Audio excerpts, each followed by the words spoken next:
And here we have Sue Tatum from Volunteers for Wildlife. Hi, Sue. How are you? Good. How are you? Great, great. All right. So we have some birds to show you today, and they are live wild animals that have come into our clinic. We have a wildlife hospital in Huntington, and these are permanent, non-releasable birds. And this one is an American Oyster Catcher, and he's going to be a little bit fussy, but I think he'll be all right in just a second. Where can you find them? These guys are found all up and down the east coast of North America. They come actually to Long Island to nest and to have their babies. And they're found all over in the estuary areas. What are some threats to them? These guys have a lot of different threats. Some of the main threats are habitat destruction, building in the wetlands areas, filling in swamps, but also water pollution. It really affects their diet, the animals that they eat. If their animals that they eat are infected with pollution, then they get sick and they don't do so well. What can we do to help them? Well, you guys can participate in all your beach cleanups, local beach cleanups. You can stay out of areas that are posted as protected nesting sites along the dunes. All right, so this guy's getting fussy, so we'll put him away, but I want you to take a look. He's got this beautiful orange beak, and they are made for wading in the water, so they have no feathers on their legs or feet. And they make that very loud noise. There we go.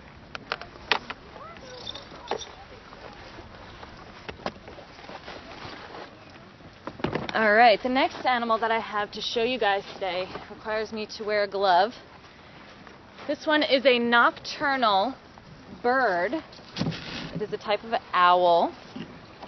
And this particular owl tends to live near where there's a lot of water and trees, and estuary areas seem to be ideal habitats.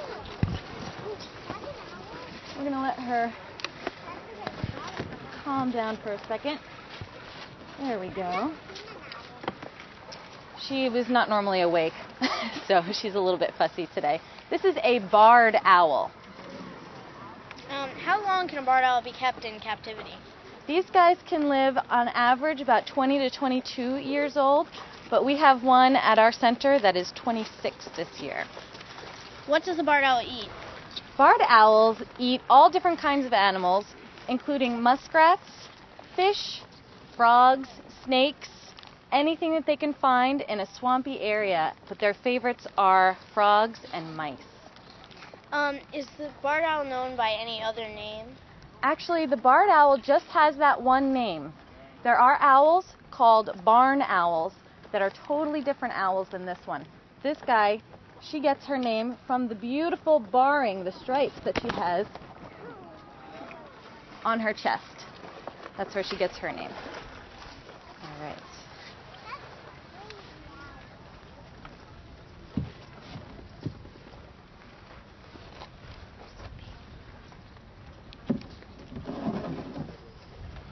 So the last bird that I have to show you is found in estuaries, but they're found all over the place.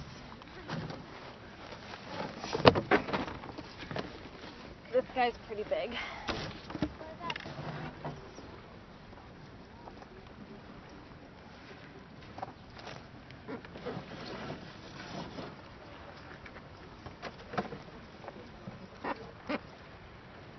There we go. So this guy is a red-tailed hawk. Geographically, where can the red owl be locally found? Okay, the red-tailed hawks are generally found all over the United States, and they're very common on Long Island. What part of the food web does the red-tailed hawk belong to? The red-tailed hawks are the top consumers. They are at the top of their food chain. They go hunting for other animals, so they eat other animals. And what type of hawk is the red-tailed hawk classified as? They're classified as booteio hawks, which are also known as buzzard hawks. And these guys have broad wings that they use for soaring around, and they need open areas such as these areas right here where we are in order to hunt, because they need trees as well as open areas to hunt.